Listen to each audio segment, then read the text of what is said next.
Hi again, everyone. This recording is a follow-up to this morning's webinar on crane and rigging safety for overhead cranes. Our guests, Len Tarling from WorkSafeBC, Trenton Grover from BC Crane Safety, and Sasan Tavhili from the Alliance have very graciously agreed to come back online with us to answer your remaining questions from today's webinar Q&A. Most of these questions I'm going to put to Len as follow-ups from his presentation, but Trenton and Sasan do invite you both to interject if you have anything to add, examples or other things that would be of note. And then Trenton has some additional information to share with us at the end as well. So our first question, actually we asked, you were able to answer this question or partially answer this question about whether a manual should be physically available at the crane this morning. But the person got back to us and said he was really asking about digital copies. And is it acceptable to have a copy of the manual on a computer nearby? Does it have Right. to be a printed version? So the best way to answer this question is to remind the viewers that as board officers, our job in compliance is to meet the intent of the regulation. So a big part of doing that is understanding what the regulation is asking. So in this particular case, there's two parts to this regulation. It says that a crane or hoist must not be used unless the following is reasonably accessible. So as a board officer, we have discretion to determine whether reasonably accessible meets the intent. In the case of a manual, what do we reasonably think that manual has to be accessible for so the operator can understand how the machine works? If it's digital format and he can look at it on digital format, I would be reasonable with that. If it's a book on a shelf in the boss's office, 100 feet away, as long as it's reasonably accessible. Now, it also says that the hoist must not be used unless the following is readily available at the workplace. And that's the portion of the manual that speaks to how it operates. Again, what do we think is readily available? I would still consider those examples to be readily available. What we don't want is to find out that, well, yeah, we've got a copy of it somewhere, but we haven't found it yet. Exactly. So, yeah. Yeah, yeah, makes sense. Terrific. Our next question is, and I don't know if you saw the link that Jean shared with you earlier. I This did. question was around the make safe for use and how it applies to a portable gantry crane. And this person actually shared a link to an 8-foot portable aluminum gantry crane with a 1-ton capacity. The question is following the manufacturer's manual sufficient to cover the requirement to make safe for use? I would say yes. I did notice in the tab on that link that they have additional info. And under that additional info, under specification, it states safety and inspection requirements refer to OSHA 29, which is the US body for safety, and ASME B30.17. B30.17 is one of the one of the standards quoted in regulation for Okay. cranes. So I would also look at that ASME for additional info on safety and inspection requirements. But for a piece of equipment like that, the manufacturer's manual will generally speak to the important parts. And if the employer is following the manual, I can't say that they would be compliant because I'd have to see the manual and see what's going on in the shop. But I would suggest that it would probably be enough. Okay. Okay. Terrific. Yep. Yep. Very good. The next question was around the load testing discussion this morning. It said this testing discussion is for cranes built after January 1st, 1999, and he's asking about older cranes. So the only place that the regulation speaks to prior to 1999 is in the testing. Okay. Okay. So what that means is that if you have a crane that is originally erected prior to 1999 and you don't have a testing document on it, we're not going to require one. I've just run into this recently in an inspection where the crane was originally erected at a certain location, far from the location I inspected. And I found out in the inspection that it had been taken down, moved, and reassembled. So now it's been modified or moved. Now you have to test it because it's not prior to 1999 anymore. It happened in the last 6 months. So that's where you have to be careful, and that's where a lot of the non-compliance comes in. Is, as I mentioned in the webinar, people are arbitrarily moving them to make production more fluid, moving locations, whatever it may be, right? Modifying them for whatever reason. So when you do those sort of things, you have to look at getting it reassessed, and that reassessment includes the testing of it. Terrific. One more question around whether, well, it was partway through your presentation about whether your presentation covered 2,000 kilogram capacity bridge cranes, but any kind of key considerations for that type of crane? It doesn't really, it says a bridge crane. So our regulations are for bridge cranes.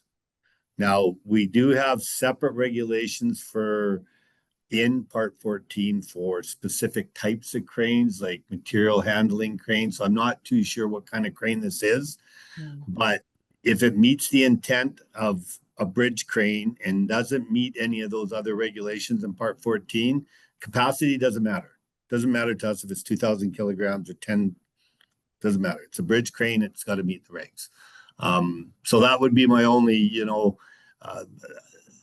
we hesitate to answer questions where we're not on site looking at specifics because we can only rule on what we see and is happening. But based on what's being asked there, yes, it would be under those regulations. Under those regulations. Okay. Well, before I move on to the next set of questions around inspections, Trenton and Sasan just wanted to ask if you had anything that you wanted to add relating to any of those first ones. The only thing that comes to my mind about this last question, I believe the participant is referring to that two-ton crane capacity that the regulation says. If that's the case, having the documentation is required, the inspection documentation. 2,000 kilograms is above that number. Therefore, having all of those things is actually required. Documentation for the crane, documentation for inspection and maintenance, all of these things are required for this case. Yeah. It is 2,000 kilograms, more than 2 tons, right? Yeah. So just to clarify, in Part 14, just going to go there really quickly. It speaks to tower cranes, mobile cranes, boom trucks, sign trucks, construction material hoists. So if that bridge crane falls under one of those categories, then there's additional regulations there that may or may not affect what they're needed to be. But my statement is that based on what they're asking, a 2,000 kilogram bridge crane, not knowing how it's used, it's just simply a bridge crane, then everything we talked about today would be part of that. Yeah.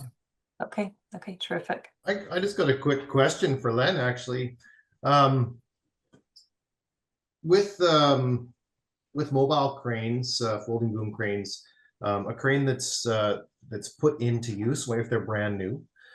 They have a year of grace before they need their first inspection and certification. I haven't come across that with overhead cranes. Is there something like that with other outside of the load tests, like when they're put into service?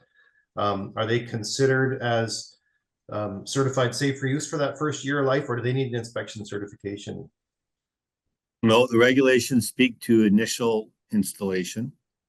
So when you first build it and put it into service, it has to be the normal way for most equipment is an engineer is going to design it. He's going to draw a shop drawing that says this is how it needs to be built.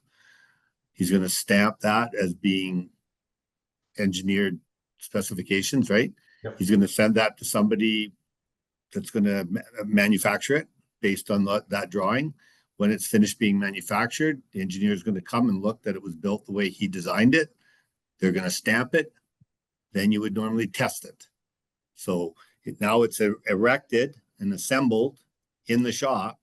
Now we need to test it to make sure that it actually meets the standards for deflection, rail deflection, and load capacity that's spoken to, which is basically testing the engineer to make sure he did the job right and the guy that built it right.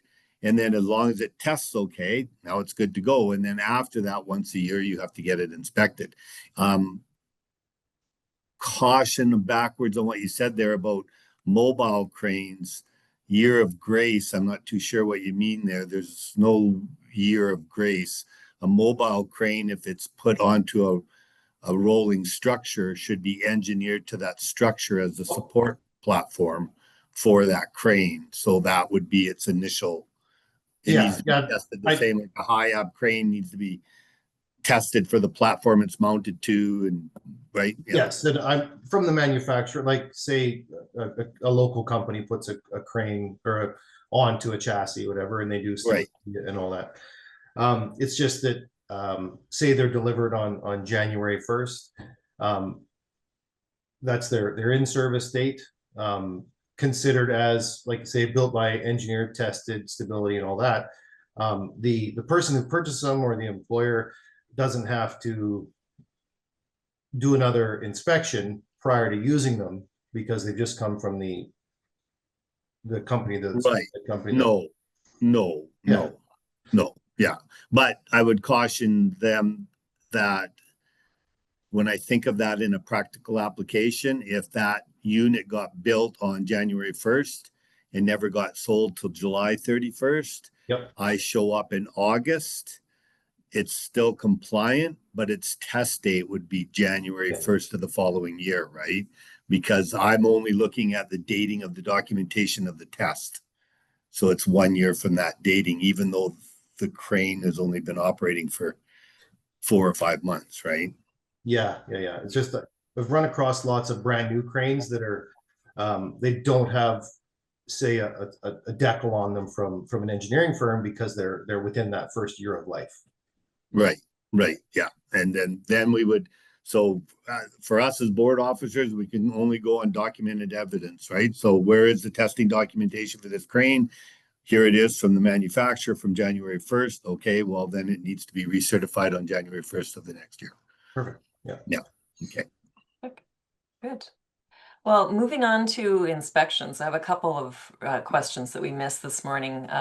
One, Len, for you is whether WorkSafeBC has a particular campaign currently to inspect workplaces for crane safety under one of your current initiatives. Yeah, no, there's no current initiative on overhead cranes. There's an running one on tower cranes, and will be probably for some time with the incidences lately. But there is no actual initiative where we focus on that.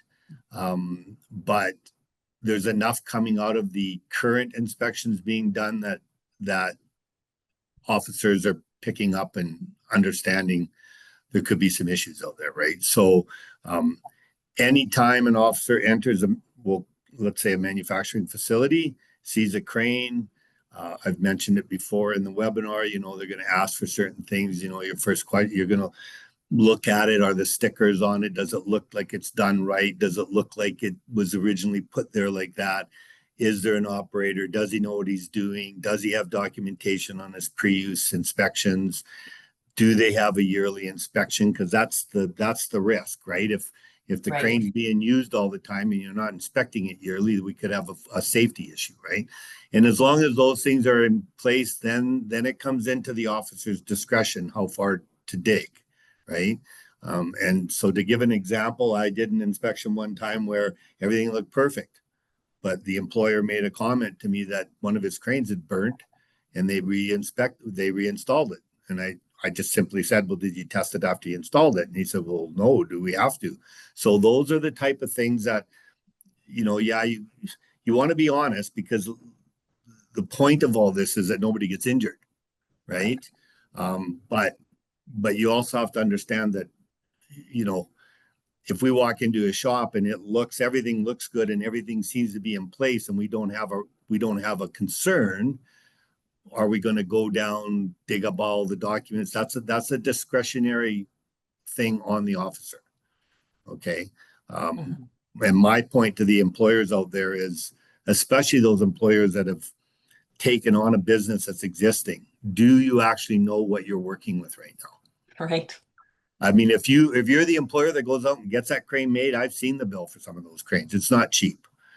You're going to want it. You're going to be asking that crane manufacturer. Should be getting all that information up front, right? But if you've bought it and you don't know, that's the issue. And for me, that's what that webinar is. This webinar really is about, is alerting the employers out there to, hey, go have a look and see if this stuff we talked about is in place, right? So that's great. That's great. Yeah. Appreciate it.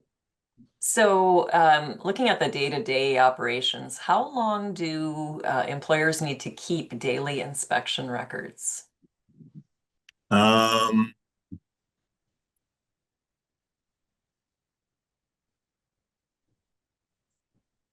think it's 10 years. We can come back around to that if you're Yeah, not. I'll get back to you, but I think Yeah. I read through this. I got tied up doing some other stuff in between the webinar and now, and I just read through it, but I'm pretty sure I read somewhere 10 years. But again, you want to be able to show that you've done the right thing with that crane, right? So, I mean, if hopefully it doesn't, but if something happens for the employer, they need to produce due diligence documentation that they've done the right thing. So I would think that out before throwing paperwork away. Yeah. I don't know how many times I've inspected employers that said, well, we used to have something, but I don't know where it went. It creates a lot of problems if you don't have it. So That's the problem. That's the problem. Good. Yeah. We had a question around manuals. If we extract the safety information and create an SOP relating to the manual details, would this be sufficient, assuming that the appropriate crane training has been done and documented? So I go back to the first answer on that aluminum gantry crane. It talks about an ASME standard in there. Yeah. Any manufacturer building and selling in Canada that's an example of the same question, right? Standard, right? I would go look at that standard and see what it said, because that standard might speak about other things that, if this is the situation, you need to also do this. Whereas the manufacturer is just going to print the basic information, right? And then he's going to reference the standard. It's up to the employer now to make sure that they follow that standard. Because as I said in the webinar, you have to pick a standard to follow. They're telling you what standard they followed. So your due diligence would be getting a copy of that and reading it, and making sure you're doing what you're supposed to do, right? So. Okay, good. Yeah. Couple of questions around qualification and competency. Sometimes there's a nuance in employer-determined competency based on years of experience of a worker versus the formal training required to do the work, such as operating a crane. And they're asking which should take precedence, I guess, experience versus training, for an operator to be deemed qualified. Well, the definition of qualified is a combination of hands-on experience, education, and training. So it's an officer discussion. We're going to talk to the operator. How long have you been doing this? Has it been the same type of crane? Has it been this crane? Did you get any formal training? And if we gather enough information and he can answer or she can answer the right questions about the operation of that crane to make us feel comfortable that they know what they're doing, that's what we call officer discretion, because qualified is a very broad description. It doesn't pin down any one thing. It doesn't say you have to have this much hours of education and this. It says it's a combination of all three or what, right? So we have to decide, do we feel that that person is qualified to do it? So What an employer can do is make sure that the crane is set up and operating the way the regulations say. So for me, that means, is the tonnage marked correctly? Do we know that it's built to do this? Has it been tested? Are the pendants marked clearly so we know which direction to go? And, if you're in a manufacturing shop lifting a 2,000-pound piece of steel in close quarters to other workers and you don't have proper controls and you push the wrong button, it goes left instead of right, we could be talking about a very serious incident here, right?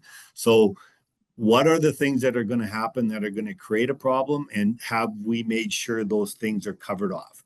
And does the operator know that? Does he know how to rig it properly? Does he know how to lift it? The other work, is he not lifting it over other people's heads? Are other people not in the vicinity of the lift? Basic risk assessment, hazard assessment of what's going on and what do we need to be safe, and using the guide or the regulations as a guideline to guide you. Mhm. If you feel comfortable that you're doing the right things there and can prove that, then chances are we're going to be okay too. I can't say for sure because everything is a moment in time in an inspection and the circumstances on the floor, but that would be my recommendation to employers, is to think about it like you would any other risk assessment and follow the regulations and understand what they say. I mean, what more can you do? That's being duly diligent, right? So, For sure. yeah. Yeah, and I think our next question, you're probably going to have a pretty similar answer, but I'm wondering if this maybe adds a little more nuance. So if a crane operator was trained by a third-party training company on a crane that's different from the one that they're now operating and was not provided specific training for this crane, would that mean that crane operator is not qualified? So what employers need to remember is that when the regulation says an operator must, then the onus of that proof is on the operator. When the regulation says the employer must, now it's the employer's responsibility. And this happens a lot in several different areas: forklift training, fall protection. When it says the employer must ensure that the operator understands that crane or the crane is built, that's they carry that requirement. They're the ones we're going to ask. So an example to your question would be, I've got a new operator for my crane. I'm going to send him for crane training. So we send him for crane training. Right off the bat, is he actually operating the crane that he's going to be operating? Probably not, right? And what does he get taught? Well, if I don't go to the course, I'm not going to know.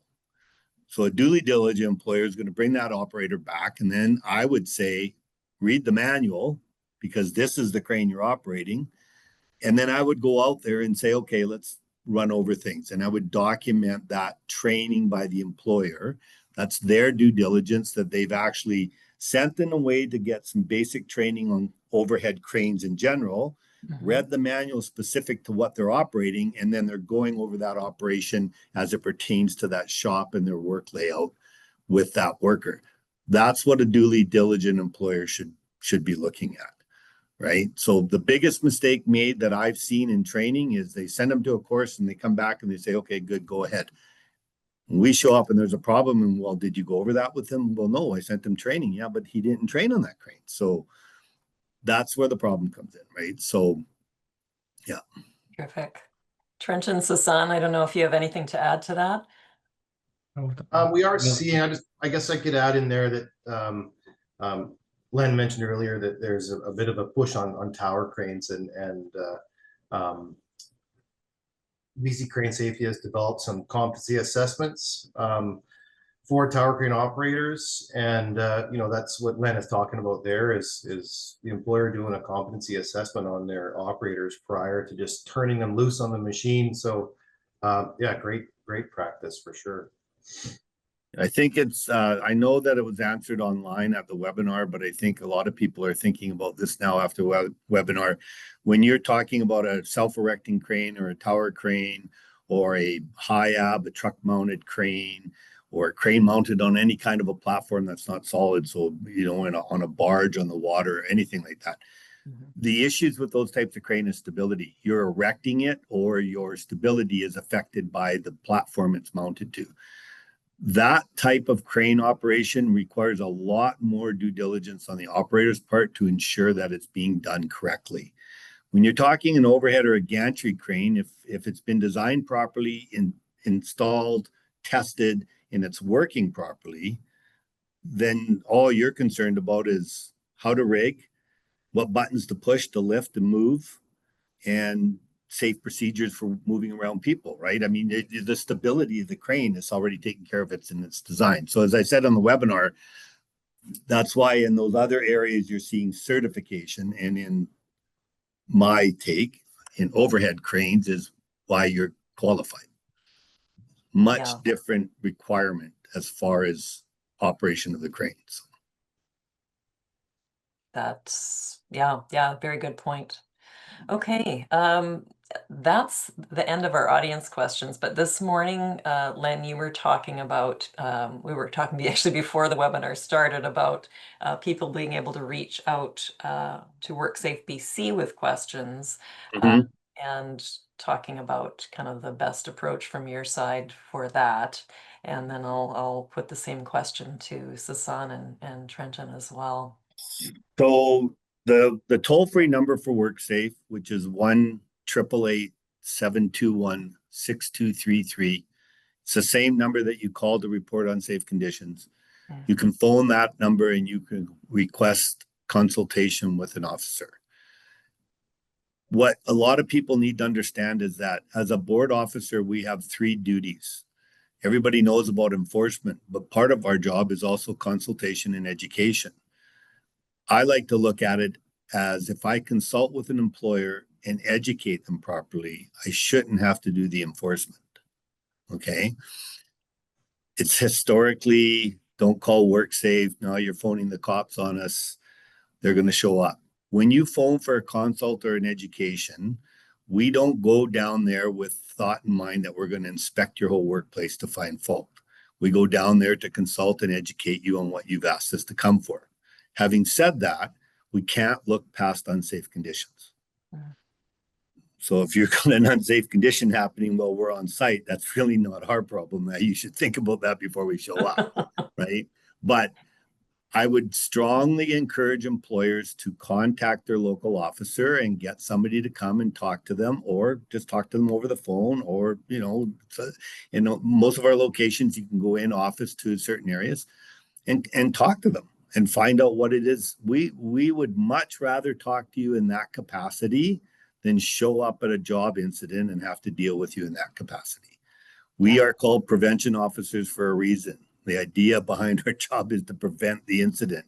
So we would much rather do the consulting and the education. Or they can call safety associations, and on their behalf, we will call your WorkSafeBC. For sure, yes. And the safety association, unfortunately, a lot of employers don't understand their position. I know when I'm out in manufacturing, I'm handing out pamphlets for you guys, right? Because employers don't understand that they're actually there because of you and for you. So phone them up, find out what, and so yes, it's either way.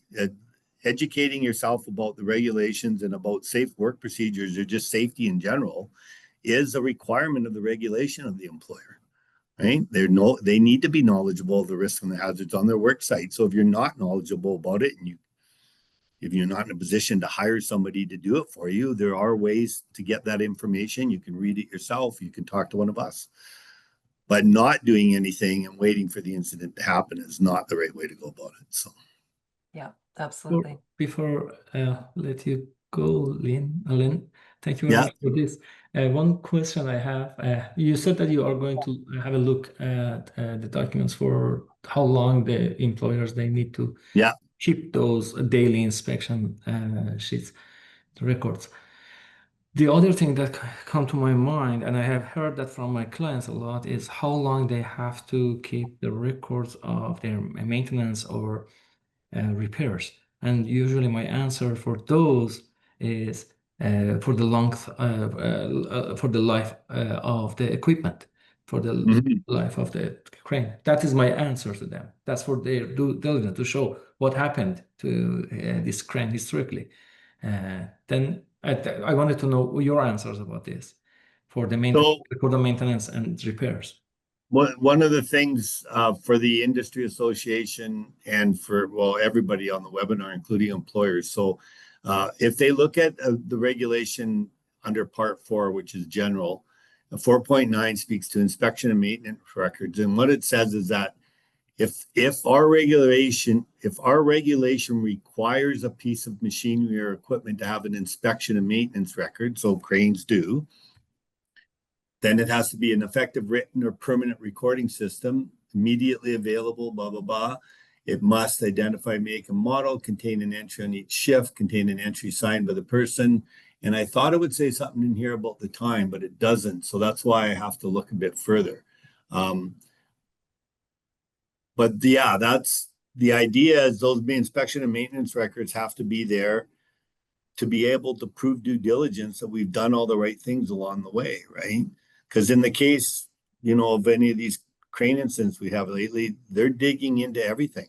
They want to know what's gone on in the past, what's happened at the time of the incident, what do people know, and the only way to show that, the saying in safety is if it's not documented, it never happened. So due diligence is about keeping records to show you're doing the right thing.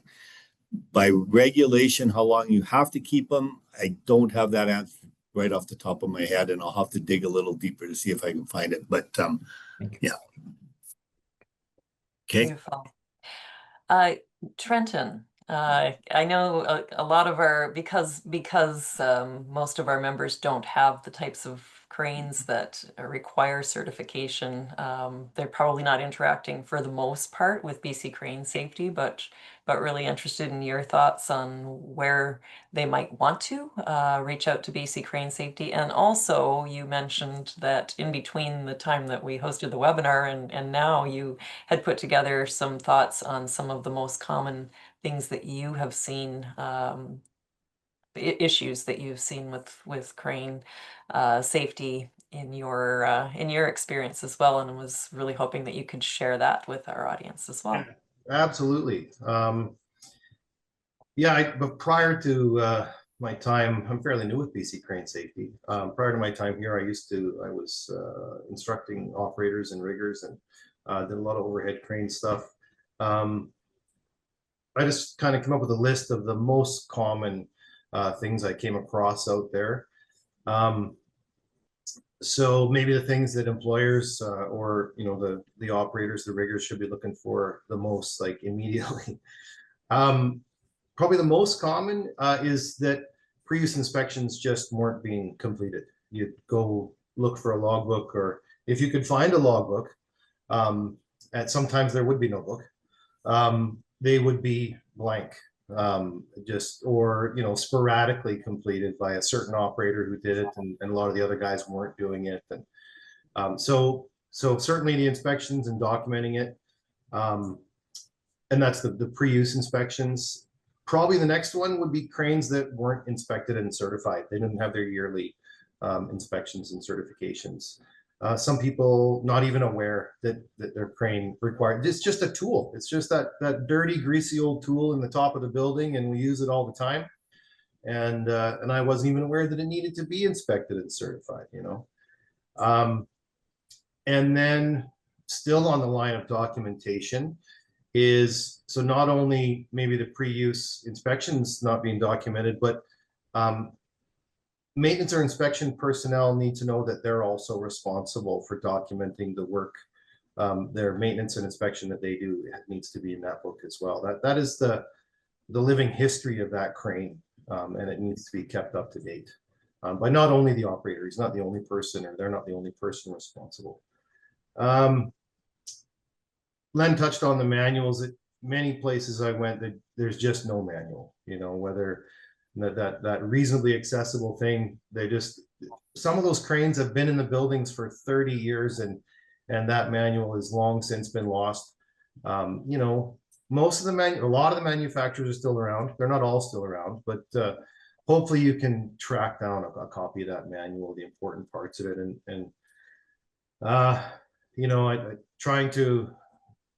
trying to go back and get one that's long since lost from a manufacturer that's gone, that could be tough, but it's certainly, the operator needs to have it.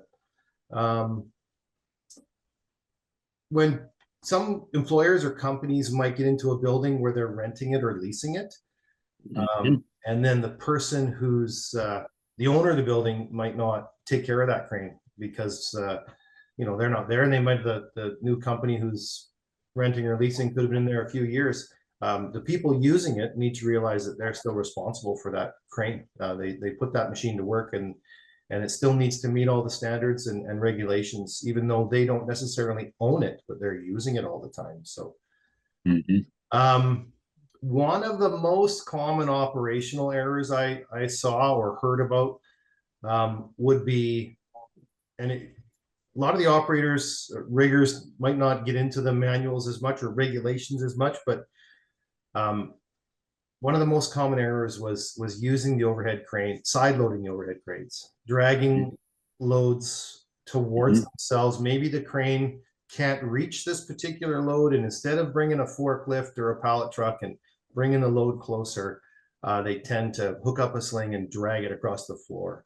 That's completely against regulation, and there's not a lot holding those cranes up there other than gravity.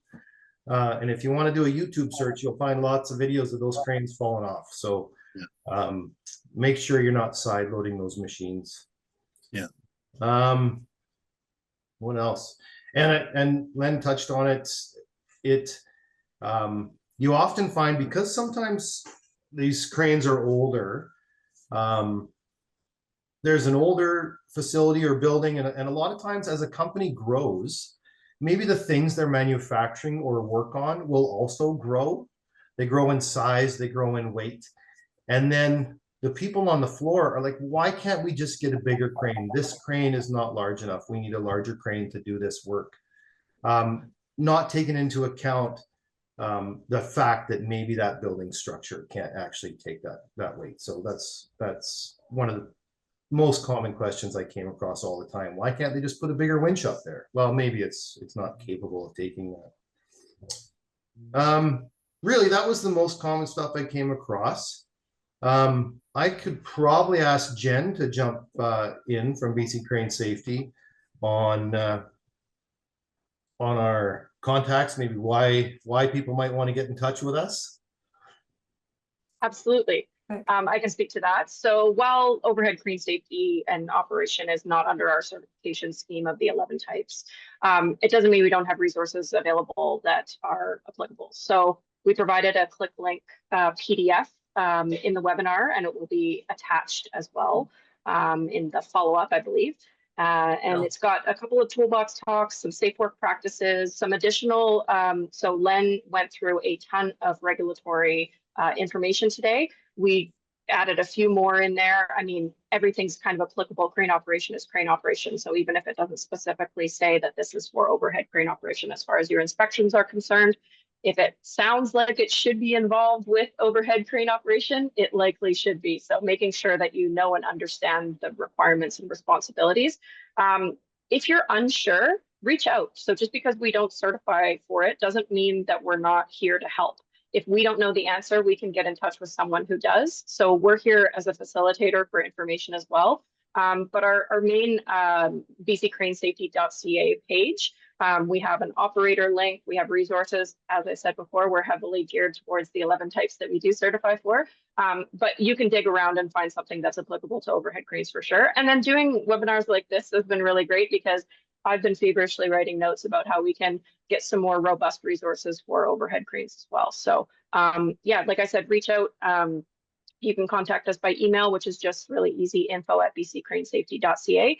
And whoever's monitoring the regular inbox that day will be able to get an answer for you, no problem. So yeah, just give us a shout. We're happy to help, and we're happy to facilitate and go in between if we need. Beautiful. Thank you. Thank you. And thanks for joining us, Jen. Great to have a little more representation. That's terrific. If I could interrupt for a minute. Sure. Trenton brought up some good points, and I just want to maybe speak to a few of them. So pre-use inspection, you made a comment that generally what you saw was, a duly diligent operator would fill it out, and then the next guy wouldn't, and you'd have this sporadic filling out. So as board officers, our inspection is in that moment of time. right? So the day I inspect, if the crane's being used, then I expect that there will be an entry in that book that that operator did a pre-use. If I don't see, if I open that book and I see that sporadic, yeah, it's here, it's not here, virtually what's going to happen with me is I'm going to ask the employer, well, was the crane working on these days? And if they say, yes, it was, I'm going to say, well, why wasn't it filled out? That's not going to be an issue with operator competency. Now, that's going to be a supervisory issue, right? Because if you're allowing one operator to fill it out and the other not to, that's a bigger problem, right? So that's something that employers need to understand, that that documentation is a picture of how you run that crane. And if it's not consistent, that in itself is a problem, right? And it brings up other questions. Another thing that I forgot to mention in the webinar and is very important is that when the structure that the rails sit on, so you have a supporting structure that carries in an overhead crane with girders, a bridge crane, you have these rails going up and down. When that structure is anchored to the building, then the building becomes part of the crane assembly. Okay. And the regulation for that is actually not under part 4, it's under 4.2. And I'm going to read it for the employers that watch this. It says that the employer, so the onus is on the employer to ensure this is right, must ensure that each building and temporary or permanent structure in a workplace is capable of withstanding any stresses likely to be imposed on it. So if I see a crane superstructure, we call it a superstructure, the whole assembly, bolted to the building, I'm going to want to see engineering that says that building is able to hold that up, right? And that's a really important one, because building reverse engineering is not pretty either. So those are the sort of things you have to be careful of in those two areas, is making sure those are right.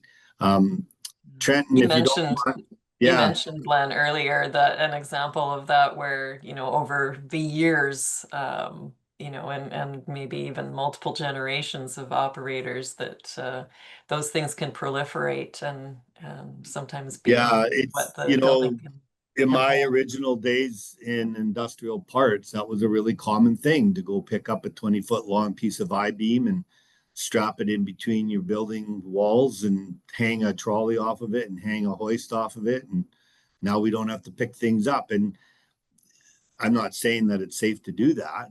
Really, you should check the building, right? But you do it once and then somebody comes along, well, let's put one in this corner of the building, let's put one in this corner, and now we're going to do this. And nobody stopped to think that, is this building actually going to be able to carry all this weight, right? And this system isn't engineered. So if what you throw up there collapses, where's your engineering that said that this was built to withstand the forces, right? So those are, they tend to be things that have happened over a long period of time.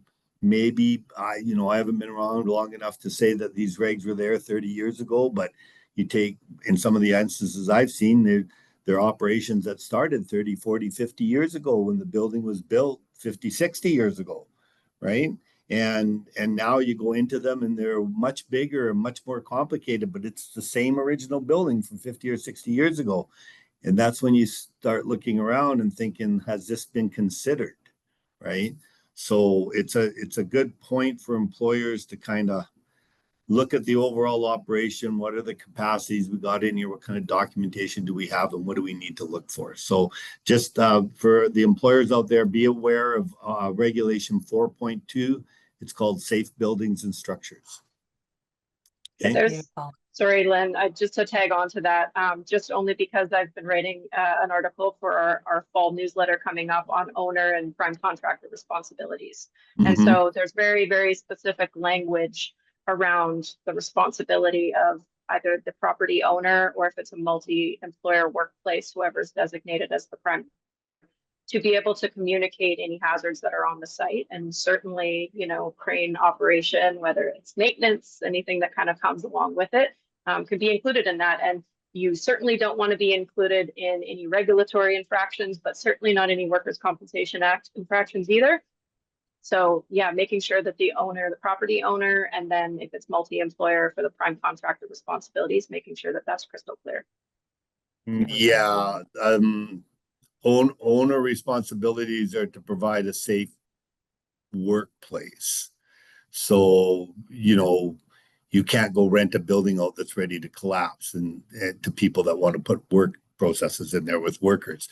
But the onus to make sure the crane I put into that building would be on the employer. Now, if the building was being leased with the crane, I'd have to take that up with legal to really and you'd have to have an actual example to speak to it. But, that's I would That's a think from gray a area risk right now, but standpoint, it would be, it's something that people would want to, prime Best to contractors. know. Prime contractors, Best another to one. know. I can't see an overhead cranes where the prime contractor, you'd have to give me an example of a work process where there's a prime and an overhead crane. Overhead cranes tend to be stationary in a building, right? So I'm trying to imagine where you would have a prime contractor responsible. He's only using the building for the time he's doing that work, and now he's responsible to make sure that the crane's safe. I'm having a hard time coming up with an idea, but still things to think about for sure. Yes, understanding those responsibilities and how they relate to what you're doing. And there would be a good example of where you would phone a board officer and say, hey, this is what I'm doing. This is what I've got. What are my requirements as prime or employer, right? Terrific. Yeah. So that brings us really to the end. I just, as we're wrapping up, wanted to open up the opportunity to any or all of you for just some last thoughts to leave our audience. Any key takeaway that that you would want to leave people with? Yeah. I think the biggest thing to me from the inspections I've done, and I've said it already, is have a look at what you're working with. What have you got for documentation? What do you know about the regs? And if you're finding yourself asking a bunch of questions, get a hold of somebody. And it's not just to be compliant. It's to, our job out there is to save workers, right? So my concern is that, in a tower crane or an outdoor, like a high ab or something in an outdoor situation, if there's a collapse, there's a chance of injury to workers.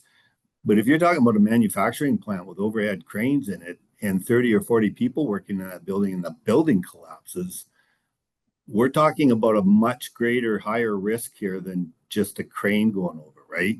And I'm not saying that a tower crane collapsing wouldn't be more, it depends on the situation. But in my mind, when you have all these circumstances that I've run across and they're in a building where 20, 30 people are working, say, wow, if that thing ever collapsed, who's in the fall zone, right?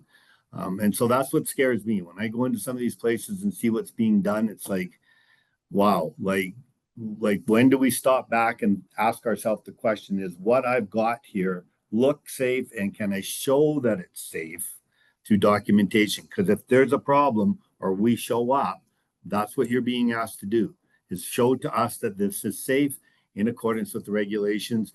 And to do that with cranes, you have to have documentation. So that, to me, was the point of this seminar or this webinar, was to make people aware of what we're looking for and how it needs to, address the cranes and their locations. Thank you. Thank you. Yeah, Trenton, Jen, I don't know if you would have one last piece you'd like to add. You covered it. I think it's all covered. I just wanted to say thanks to Len. That was great. There's a lot of information there and really well put forward.